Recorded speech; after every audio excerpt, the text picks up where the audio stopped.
that's hot. Where's the roof? Oh, there I am. Cool. Hello, my bookish friends. Welcome back. I'm Elizabeth, and this just in. You are now viewing Reading Riley. Okay, that was lame.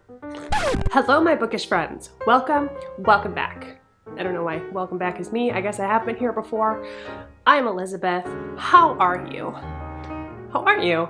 You doing good? Cool.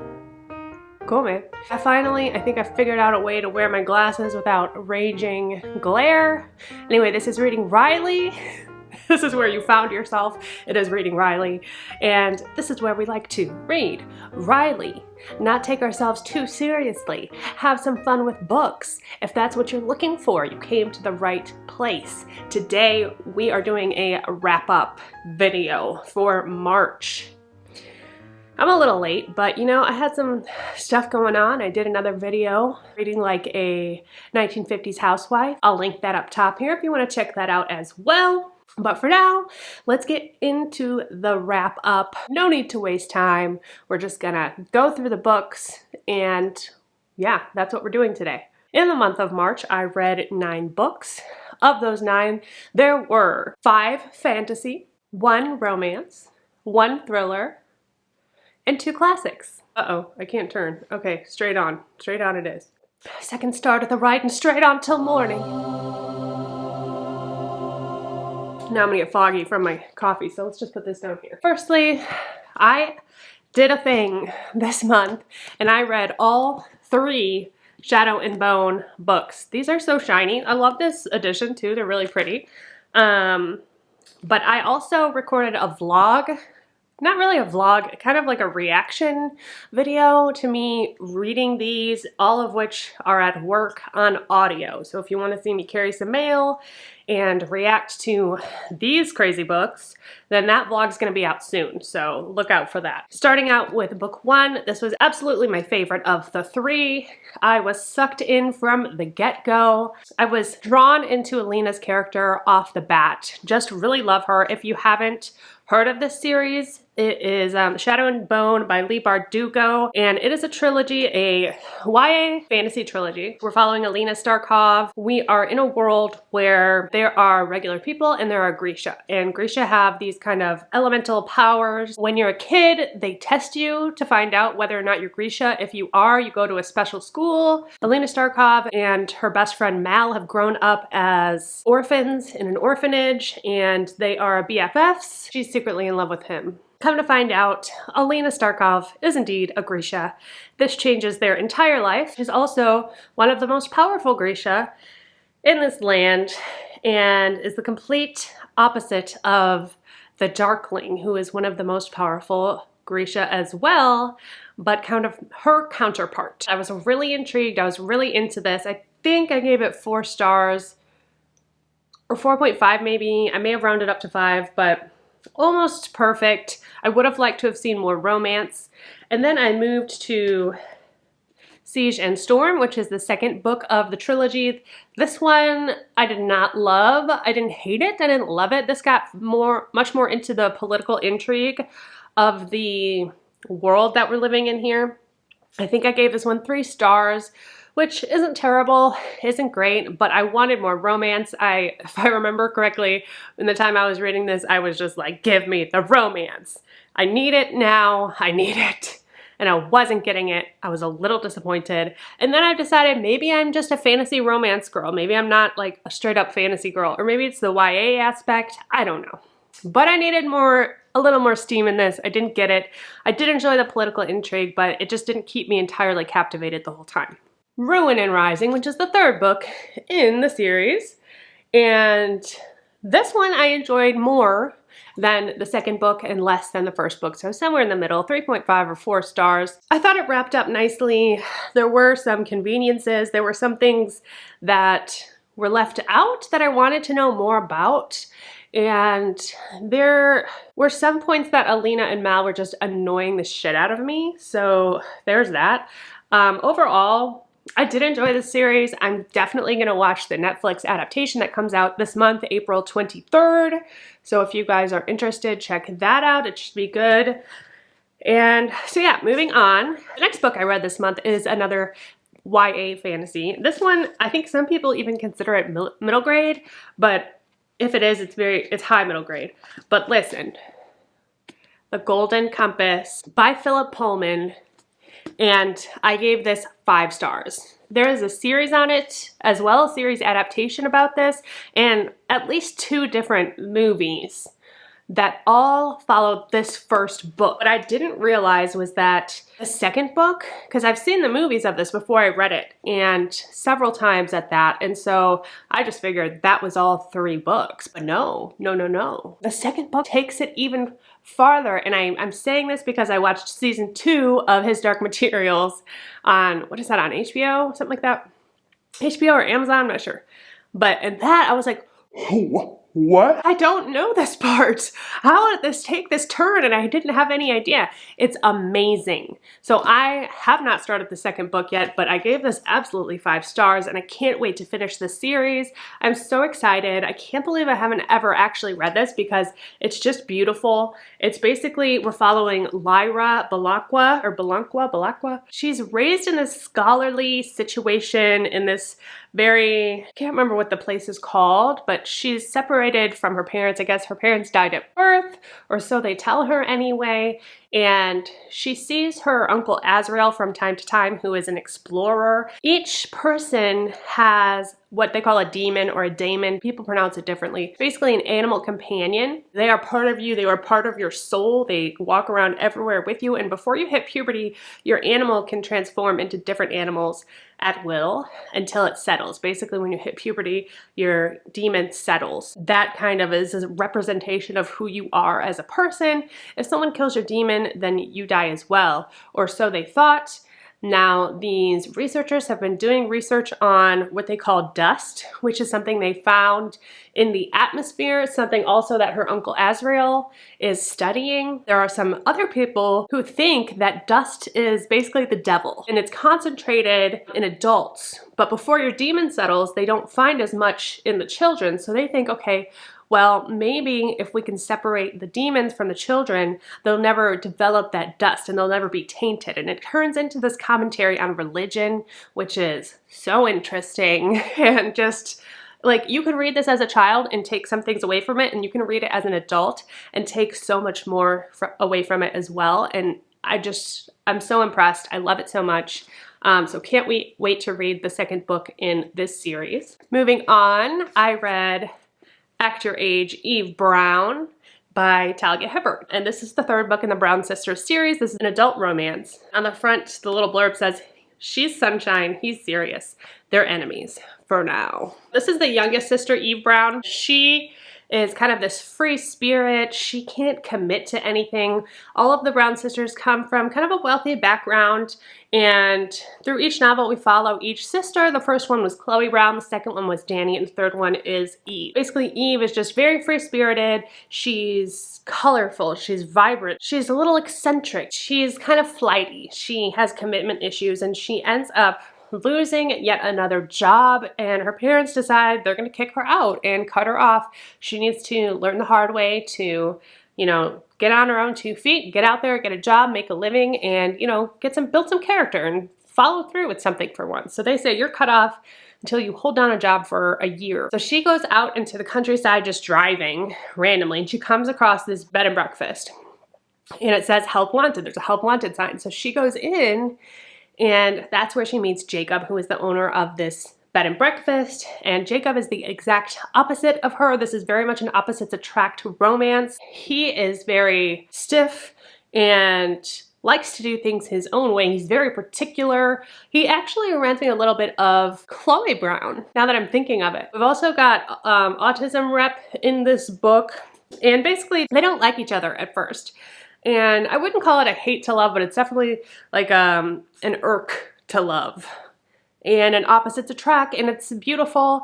I still have to say that Chloe's my favorite. I think I gave this 5 stars nonetheless. Love this series. Could not recommend it anymore. I mean, if you like adult romance, this is the series. This has so much representation. It's so charming and funny and steamy, and all three of these books, I'm pretty sure I gave all three of them 5 stars. If you haven't picked up this series yet and you like romance, then you need to do it. It's time. The series is so good. These next two are classics, and they are also discussed in my Reading Like a 1950s Housewife video. First up, we have On the Road by Jack Kerouac. This one was a handful. Look, I understand the cultural significance of this. In this book, let me just give you the synopsis. We are following Sal Paradise and Dean Moriarty. Sal Paradise is supposed to be a representation of Jack Kerouac. They are traveling across the country. They are living this Zen Buddha, free love, drugs, women, jazz, dark, sweaty lifestyle, trying to absorb life and feel and live to their fullest. So they're just traveling in the country with no money, getting odd jobs here and there, not knowing when they're going to eat next. The way it's written is referred to as spontaneous prose. And I had to say, some of the language really kept taking me out of this book. Though I understand the cultural context of this and how it defined the Beat generation. This was one of the leaders of the literary movement in the Beat generation, and it's very important. And I get that. I just felt like I didn't connect to it how I wanted to, and my reading experience was not great, and that's a personal thing. And so I gave it 3 stars, but I absolutely understand the significance of this, and I absolutely recommend everyone to read it. I am glad I read it, and I probably will not reread it, but if you want to hear more, again, you can refer to my 1950s video that I posted last week. My next book is another classic, and that is The Catcher in the Rye by J.D. Salinger. This one kind of threw me for a loop too. Honestly, you guys, I did not know what I was getting into with these classics, but I gotta say, I ended up absolutely falling in love with this book. I hated Holden at the beginning. I came around, ended up just having so much empathy for him, his circumstances and his life and his thought process, and I just really loved it. It's basically a coming-of-age story about Holden Caulfield, who has been kicked out of yet another prep school, and so he decides to take his Christmas money and take off to New York for a few days before he has to go home and fess up to his parents that he's been kicked out again. And he comes from a well-off family. He hates everyone. He thinks everyone's phony. He thinks if you're not being your most truest, genuine self at every single moment, including the small niceties that we go through every day just to make life easier, then you're an absolute phony. He has a hard time feeling like he fits in anywhere.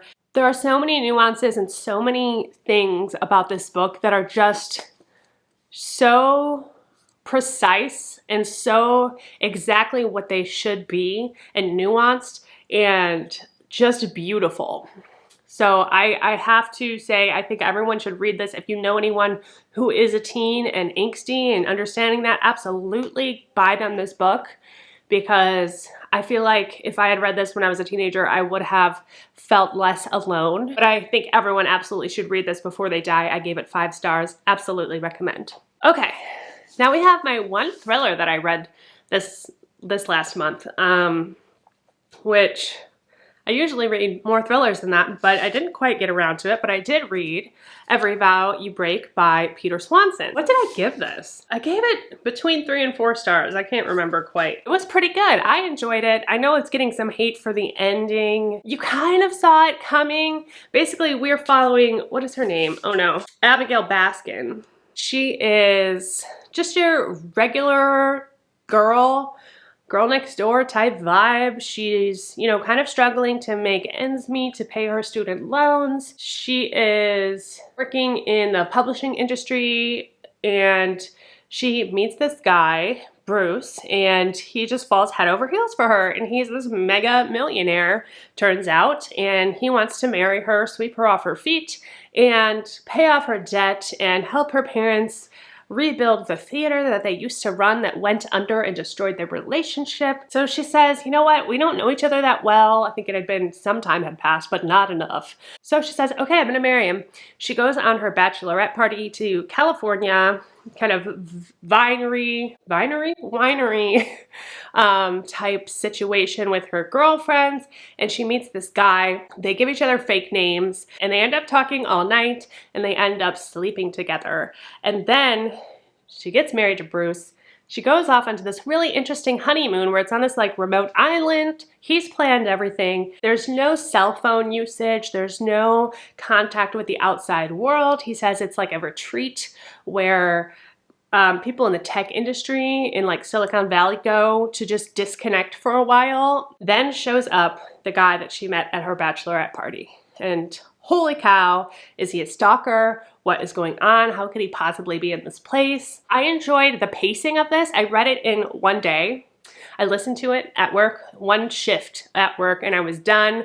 Loved it. I really actually had, my experience with this was top notch. I had so much fun. There were some things that I was like, that's not really realistic, or like, that motivation doesn't sit right with me. And the twist at the end, it's a little weird. It's a little out there. But I understand the themes and the discussion that Peter Swanson's trying to have with this. And overall, I enjoyed it. I would recommend it if you want something really quick, fast-paced, if you like this kind of deserted island, this like, I think it's off the coast of Maine. So it's that like northeast, cold, oceany vibe. I was scared. But I think particularly women will find this more thrilling than anyone else. And that's all I'm going to say about that. And lastly, in the month of March, I read A Court of Silver Flames by Sarah J. Maas.